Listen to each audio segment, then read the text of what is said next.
Hablar de arte es hablar de un anime que ni su mangaka sabía que existía. No, en serio, desde que salió por allá en el 2020 en pleno COVID no recuerdo que la mencionen sino como 2 veces. Sin embargo, pese a no ser tan mainstream como el anime manga favorito del canal, Arte cuenta con una premisa y ciertos debates muy importantes e interesantes para la sociología y nuestra sociedad actual. Así que antes de empezar vamos a explicar un poco de qué trata esta obra para entrar en materia sociológica de una vez. Y porque muchas veces la gente no ha visto las producciones que menciono y les toca jugar a adivinar cuál es la premisa. Arte, escrita y dibujada por Kei Okubo, nos cuenta la historia de Arte, una chica europea aristócrata que en pleno renacimiento desea ser artista, y para ello tiene que hacer frente a los cánones de clase y de género. A lo largo de sus 12 capítulos observaremos su viaje para convertirse en una maestra artista, reflexionando sobre la sociedad en la que se encuentra y el cómo ser la dueña de su destino. En este video queremos analizar la tormentosa relación entre las mujeres y el mercado laboral, de la mano de no uno, sino varios feminismos. Porque sí, hay varios. Por ende, de sociólogas o pensadoras feministas, las cuales muchas de ellas han sido borradas por completo de la historia de la teoría social. Así que advirtamos que hay spoilers y comencemos con este viaje de empoderamiento por uno de los temas de estudio que más ha captado la atención de las compañeras pensadoras.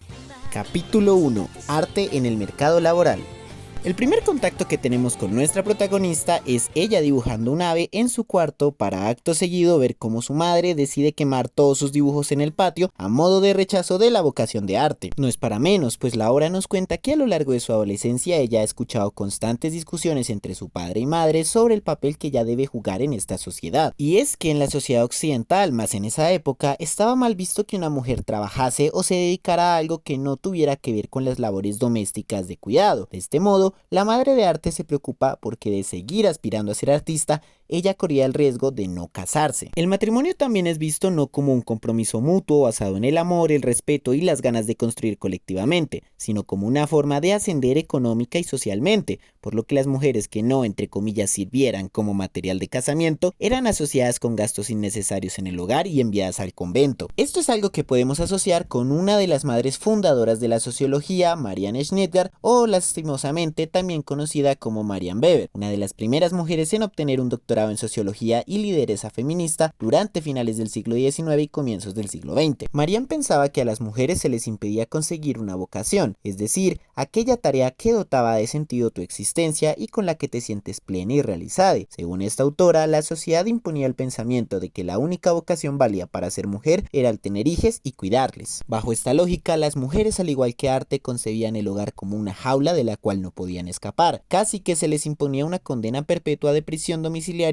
únicamente por su género. De ahí el por qué mucha teoría feminista habla de que a la mujer se le ha negado históricamente salir al espacio público, y de hecho Arte nos cuenta en un momento de la serie que ella nunca había salido al mercado o que no tiene nada que ver con el carnaval. No obstante, cuando pensamos que Arte se trata de una alegoría que las mujeres no podían entrar en el mercado laboral, el anime nos calla la boca con pequeños guiños que llenan de matices la lucha de la protagonista. A lo largo de la obra observamos que efectivamente hay mujeres trabajando, no como artistas, pero sí como criadas, cocineras, costureras y hasta cortesanas. Y esto es una de las críticas que se le ha hecho a uno de los feminismos más conocidos por la gente, el feminismo liberal. Es un tanto complejo explicar bien lo que significa feminismo liberal, pero podemos entenderlo a grandes rasgos como aquella corriente que piensa que los problemas de la mujer se solucionarían si ésta pudiera entrar en las lógicas capitalistas y colonialistas de la misma manera que los hombres. Es una corriente que no busca transformar radicalmente las estructuras sociales porque no las considera problemáticas sino incompletas, y por tanto pueden mejorar si se les reforma lo suficiente. No obstante, desde distintas posturas izquierdistas, incluyendo otros feminismos como el feminismo negro de la socióloga nigeriana Oyeronke Oyegumi, se le ha criticado a esta corriente por estar pensada únicamente bajo las realidades de las mujeres privilegiadas, es decir, occidentales, blancas, clases medias altas y heterosexuales, construyendo una teoría que solo mira sus problemas. Tanto Marianne Schneider como otra de las pensadoras del video, Alexandra Kollontai, la primera mujer de la historia occidental en ser ministra de corriente marxista bolchevique, hacían hincapié en que la situación de Arte era muy diferente a las mujeres obreras, campesinas o populares. Marianne afirma que dentro de las mujeres privilegiadas, burguesas o nobles, surge la necesidad de salir de su casa, de romper con los imaginarios conservadores que les impide trabajar y las condena a la servidumbre, y en ese sentido se veía a la mujer burguesa como una aventurera en busca de su destino. No obstante, no era lo mismo con las mujeres populares, quienes desde siempre han tenido que trabajar para sobrevivir, sobrevivir. Kollontai, por su parte, menciona que las mujeres obreras están constantemente expuestas a trabajos pesados, desgastantes y explotadores, incapaces de tener privilegios de las mujeres burguesas como un adecuado posparto o el poder dedicarse por 9 meses a únicamente descansar para dar a luz a una criatura sana. Lo cual ya era un privilegio porque muchas veces estas eran abortadas involuntariamente debido a las condiciones laborales precarias. También esta feminista bolchevique menciona la diferencia de familias, pues muchas veces los patrones abusaban de sus empleadas, las embarazaban y se desentendían, algo que no sucedía con la burguesía o la aristocracia, obligando a la mujer a tener que trabajar en lo que fuera para poder vivir un día más y alimentar a sus hijas. Marianne complementa esto afirmando que muchas veces dentro de la clase proletaria no bastaba con el mísero salario del hombre para alimentar a un hogar, por lo que mujeres y niñas tenían que ingresar al mercado laboral, a menudo en condiciones precarias y desiguales frente a sus pares masculinos. Pensamiento que ha sobrevivido hasta épocas recientes, pues filósofas como Dalía de la Cerda, escritora mexicana y activista feminista, menciona en 2020 que aquel imaginario donde la mujer estaba aislada de lo público no encajaba realmente con la realidad que las mujeres populares de América Latina vivían, ya que ellas tenían que pararse duro por su familia y su pedazo todos los días. Así que la lucha de arte no es meramente ingresar al mercado laboral, sino ingresar a una profesión liberal, aquellas destinadas para el trabajo intelectual y que tanto en su sociedad como en la capitalista está destinada para una clase más o menos acomodada. Aquí es donde entra el personaje de Leo, maestro de arte, quien era un mero mendigo que soñaba con ser artista y gracias a la caridad de un maestro, su disciplina y su esfuerzo, logra vivir a base del arte. Sin embargo, vemos como en cada oportunidad el gremio de artesanos le reprocha o menosprecia por tener orígenes populares. Esto me parece muy curioso porque la serie permite entender que la liberación de la mujer noble tiene elementos muy comunes con la lucha por la liberación popular, permitiendo entender que ambas deben ir de la mano y no ser, como piensan algunos marxismos y feminismos, luchas separadas. Ahora ya entendiendo las motivaciones de arte y cómo estas son atravesadas por su privilegio de clase, es tiempo de analizar cómo se desarrolla su lucha por poder acceder a una profesión liberal.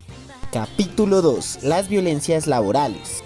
Si bien arte no tiene las mismas condiciones y preocupaciones que las mujeres populares de su sociedad, para todas las mujeres o la inmensa mayoría, el mercado laboral representa un espacio violento e inseguro. Uno de sus primeros desafíos es el tan solo conseguir trabajo, porque aunque muchas veces necesitan de alguna ocupación económicamente remunerada, la realidad es que esta parte de la población la tiene muy complicada por los imaginarios patriarcales de que la mujer laboralmente implica más costes que beneficios, así como se le relaciona con una baja productividad. En el anime lo vemos al inicio, cuando Arte visita taller tras taller con sus bocetos en mano y los maestros ni siquiera son capaces de mirarlos, siendo rechazada únicamente por su condición de mujer. Ahora podrían decir que eso es algo que quedó en el pasado y que cómo voy yo a comparar la sociedad renacentista del siglo XV con la sociedad capitalista neoliberal del 2023, pero el DANE, Departamento Administrativo Nacional de Estadística, viene para darnos algunas cifras sobre el tema. Para 2023 la tasa de ocupación del sexo femenino, es decir, el porcentaje de mujeres en edad de trabajar que efectivamente tienen trabajo, es solo del 46,8%, mientras que para los hombres es del 71,1%. También podemos ver que el desempleo es mayor para las mujeres e incluso que el sector que está fuera de la fuerza productiva es mayoritariamente femenino, siendo el 68,9%. Este sector recoge a personas como estudiantes, personas en condición de discapacidad o diversidad funcional y personas dedicadas al trabajo de cuidado no remunerado, por lo que la realidad de Arte tiene ciertas similitudes con nuestra realidad colombiana. Y para empeorar todo, hay que tener en cuenta que en tiempos de crisis generalmente suelen ser las mujeres las que deben renunciar a sus trabajos para poder dedicarse al hogar, ya que a raíz de la pandemia la ocupación masculina se redujo 6 puntos porcentuales, mientras que la ocupación femenina, que de por sí ya era baja, se redujo aproximadamente en 10. Así que en efecto podemos hablar de que todavía las mujeres se encuentran en una posición desigual a la hora de conseguir trabajo, y con esto no pretendemos culpar a los hombres antes de que salgan los machitos a joder, sino que aún en la difícil situación de encontrar trabajo que el marxismo ha señalado desde sus inicios como un problema estructural, las mujeres tienen varios obstáculos adicionales relacionados al género. A Arte encontrar trabajo también le resulta difícil porque aspira a entrar en un campo laboral dominado por hombres sin presencia alguna de mujeres, y esto es algo también muy común en la realidad. Hablamos de la división sexual del trabajo. Verán, la sociedad tiene imaginarios patriarcales patriarcales que asocia como positivos o negativos a cada género, y esto poco a poco cala dentro del mercado laboral para configurar trabajos para hombres y trabajos para mujeres. Simmel, uno de los clásicos de la sociología, creía que existían dos tipos de culturas, una suave ligada a las actividades artísticas y sensibles y una dura relacionada con la administración, la política y el pensamiento científico. Para él, las mujeres eran naturalmente dadas a la cultura suave, de ahí sus grandes dotes artísticos, mientras que los hombres se inclinaban más por la cultura dura, algo que Marian criticó fuertemente, pues esas habilidades no se daban por la naturaleza, sino que eran imposiciones sociales que se daban desde la crianza y que no permitían a las mujeres ocupar espacios o desarrollar habilidades relacionadas con la cultura dura. Esto es algo que podemos ver en la actualidad gracias a la siguiente gráfica del DANE, donde actividades relacionadas al cuidado, la educación, la comida e incluso, irónicamente, el arte, tienen una alta presencia femenina, mientras que actividades relacionadas con lo industrial, el transporte y la construcción tienden a tener más presencia masculina. Si bien en nuestra sociedad las labores artísticas han sido feminizadas, en la sociedad de arte son un campo masculino, donde la intromisión de alguna mujer se siente incluso como una ofensa, un chiste para los artesanos quienes no toman en serio las capacidades o ideas de las mujeres. Esto conlleva a todo un ejercicio de boicot y presión social para que arte desista de trabajar allí, que va desde los líderes gremiales poniéndole a prueba y dudando de su habilidad hasta sus mismos compañeros que no la reconocen como un igual y constantemente se burlan de ella. Incluso Leo, su maestro, quien al principio le enojaba que una mujer noble buscara trabajo solo para sentirse realizada, mientras que él lo hacía porque solo así puede conseguir comida, y por tanto decide ponerle una prueba explotadora para hacerla desistir. Algo muy similar a la película En Tierra de Hombres del 2005, dirigida por Nicky Caro, que cuenta la lucha que un grupo de mujeres tiene que pasar al haber sido contratadas por una empresa minera. Allí veremos todo el acoso laboral y sexual al que son sometidas, seguidas por una negligencia o complicidad de parte de la empresa, que ni se toma en serio sus quejas ni cuenta con mecanismos para reparar a las víctimas. La diferencia es que aquel grupo de mineras sí decide tomar acciones legales y denunciar las injusticias, sentando un precedente y esperando poder ayudar a muchas mujeres en el futuro. Arte, por su lado, fiel a sus convicciones aristócratas y liberales, piensa que la solución es la meritocracia. Constantemente tiene que demostrar su valía y trabajar más que cualquier hombre para ganarse el mínimo de reconocimiento. Algo que también las pensadoras feministas han denunciado, pues a pesar de que se cree que las mujeres son menos productivas, la realidad es que aprovechando las relaciones desiguales entre hombres y mujeres, a las segundas se les exige muchísimo más trabajo y se les paga mucho menos, ya que o socialmente la mujer vale menos que el hombre, o ésta se encuentra en una condición de necesidad tan fuerte que la obliga a precarizarse para ganar unos pocos pesitos. De esta manera, Arte no duerme, no come y trabaja más de lo que sería una jornada laboral varias veces, debido a la presión social y también individual de tener que rendir más que un hombre. Ollontai critica que en la sociedad capitalista las mujeres obreras deben explotarse demasiado y que el resto de la sociedad, en lugar de preocuparse, exalta este tipo de comportamientos llamándolas las mujeres de salud de hierro. Y ya viendo el enorme panorama de desigualdad que hay para las mujeres en el mercado laboral, es tiempo de que también veamos un poco el tema de las resistencias de Arte y sus allegadas, junto con las limitaciones de las mismas. Capítulo 3. Entre un feminismo burgués y uno popular. Como ya vimos, las mujeres en arte tienen una relación complicada con la sociedad, pues muchas veces se les impone roles, prácticas o creencias que no les permite realizarse como personas. Sin embargo, la serie también nos muestra la lucha que algunas de ellas llevan para conseguir su autonomía y su felicidad. El primer caso es Verónica, quien posiciona el trabajo sexual como una forma de ganarse el pan diario, pero el trabajo sexual es un tema sociológicamente muy extenso y profundo que merece su propio video, así que tocaremos aquí unas pocas cuestiones superficiales. Tampoco queremos ni vamos a satanizar o estigmatizar los trabajos sexuales. Verónica deja claro que dentro del trabajo sexual también hay matices de clase, hay cortesanas populares y cortesanas destinadas a hombres pudientes, por lo que la meta de ella es pertenecer al segundo grupo que reproduce y añora el estilo de vida noble burgués. Ella no considera problemático que haya compañeras suyas en condiciones marginales y explotadoras, más bien piensa que debe hacerse lo posible por no caer allí, incluso culpa a aquellas mujeres que no logran escalar en el trabajo sexual debido a su falta de compromiso y disciplina. Es consciente de que para poder prestar sus servicios a las clases altas debe imitar su cultura y su cosmovisión, por lo que constantemente lee y consume producciones artísticas, pero no con el fin de realizarse, sino más bien como una inversión para conseguir más clientes, para hacer una mercancía más apetitosa. Sin embargo, ella sabe perfectamente que su trabajo, por más relacionado que esté con las clases altas y por más ingresos que genere, sigue siendo socialmente castigado, por lo que siempre le dice a Arte que no vea con ojos tan brillantes a una cortesana. Y además es perfectamente consciente de que en cualquier momento su popularidad o demanda puede disminuir e incluso acabar, por lo que tiene que hacer lo posible por mantenerse consumible y, de ser posible, ahorrar lo que pueda para poder vivir con lujo y comodidad de alguna manera al retirarse del trabajo sexual. Una preocupación muy común, por ejemplo, dentro de la industria webcam, quienes tienen que estar muy pendientes de su presente y su futuro, tal como nos lo cuenta la primera invitada de verdad al canal, Marceline, reconocida influencer de la industria en Colombia.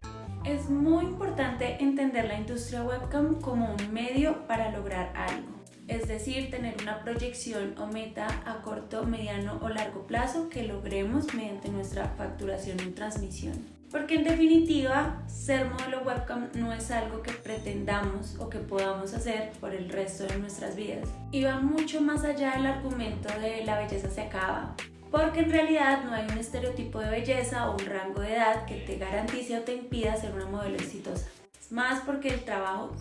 o el entretenimiento para adultos sigue siendo un trabajo física y emocionalmente desgastante. Y no tanto por el tema explícito, sino por el tema de las ventas. Nunca vas a tener un ingreso estable y tu facturación va a depender de muchos aspectos externos a ti misma. Es por eso que la decisión más inteligente que podemos tomar como modelos es usar este trabajo como medio para lograr algo. Y lejos de lo que muchos piensan, muchos modelos ya son conscientes de ello. Y la mayoría trabajan como modelos para terminar de pagar sus carreras, para invertir en finca raíz, para invertir en un negocio que les pueda garantizar realmente una tranquilidad y una estabilidad financiera. El segundo caso obviamente es Arte, quien también busca convivir con el privilegio, aunque no necesariamente alcanzar el estilo de vida acomodado de la nobleza. Ella quiere asegurar su autonomía y su realización por medio de las profesiones liberales, pero lastimosamente quienes pueden costearse los trabajos artísticos terminan siendo únicamente la gente con plata, por lo que de igual manera nuestra protagonista debe seguir reproduciendo las lógicas aristócratas. Como ya mencionamos anteriormente, Arte tiene una mentalidad liberal muy marcada, siendo que para ella no le resulta importante pensarse la liberación de la mujer de manera colectiva o en términos más allá del género. Únicamente vela por su autonomía o a lo mucho por la de sus amigas cercanas como Dacha la costurera, Que ni el anime ni en su página de Wikipedia se toman la molestia de darnos información sobre ella, otra muestra más del clasismo de este anime. a quien le enseña a leer y escribir, o cuando anima a Sofía, la noble, a que confronte a su marido y haga valer su voz. Arte cree que con su mero accionar cotidiano ella puede cambiar las estructuras sociales, algo totalmente válido y necesario, pues han sido las feministas quienes más señalan la importancia de la micropolítica, pero también involucra un mensaje donde la salvación se consigue de manera individual y sin mostrar algún tipo de inconformismo, protesta o acción directa. Entonces, tanto Arte como Verónica pecan de perseguir o representar un feminismo liberal, que, al igual que Marianne e incluso Barbie, piensan que la meta era básicamente el poder llevar a la mujer a profesiones liberales o de dirección, mientras que se les asegura la propiedad privada a cada una, subvalorando cualquier profesión que no sea liberal o esté asociada con el poder, como las actividades agrícolas, proletarias, de cuidado e incluso sexuales, así como ignorando las condiciones sociales marginales a las que distintos grupos poblacionales, entre ellos otras mujeres, se ven sometidas. Y es aquí cuando llega nuestro tercer caso bajo la figura de Catarina, la pequeña estudiante de arte. Catarina es una niña que en esencia parecería noble, sin embargo nos enteramos que ella rechaza dicha clase social. Desde pequeña fue enviada por su familia a una aldea remota donde la criaron durante 6 años, siendo esta familia campesina su verdadera familia. Ella odia las normas de etiqueta no solo porque funcionan como un mecanismo para someter al cuerpo femenino a códigos y prácticas sumisas, sino también porque ella lo mira como una forma de distinción que la nobleza hace de manera artificial para pintarse como superior al resto de la sociedad. Catarina, por tanto, no entiende por qué la minoría necesita tan desesperadamente separarse del pueblo y pregona que toda la humanidad debería ser igual.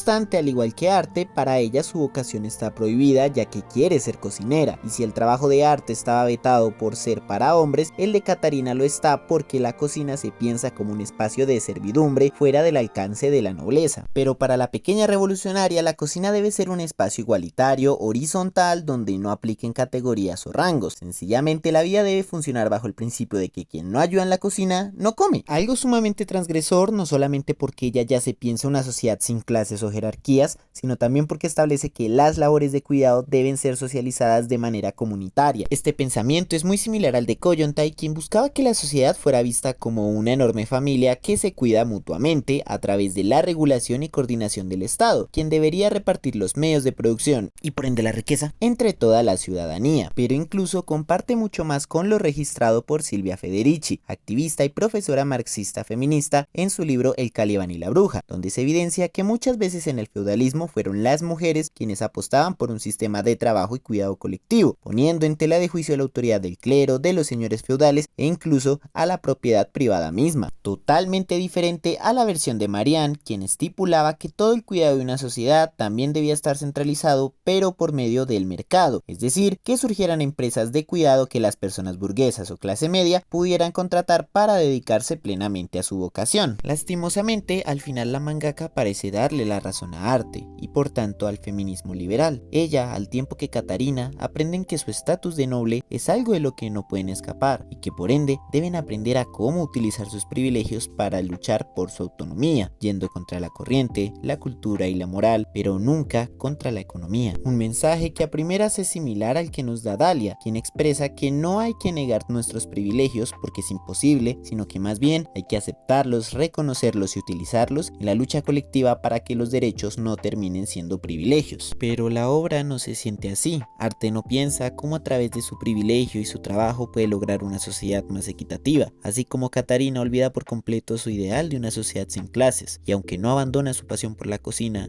le quita todo su contenido transgresor. Sin embargo, debemos reconocer que aunque el feminismo liberal tiene sus cosas pelles, muchas, también ha sido en cierta manera necesario, pues ha sido la forma en que la gran mayoría de mujeres y disidencias de género han entrado al mundo de los feminismos. Es el que más logra adecuarse a la cultura pop, vean nomás el éxito de Barbie, y por ende es el que logra posicionar varios debates en la opinión pública. Lo importante entonces es rescatar todo lo bueno que ha aportado este feminismo y profundizar por nuestra cuenta en los debates alrededor de las realidades de las mujeres, junto con los aportes y reflexiones que ya han hecho otros feminismos, para comprender mejor la sociedad y así poder encontrar mejores respuestas para transformarla.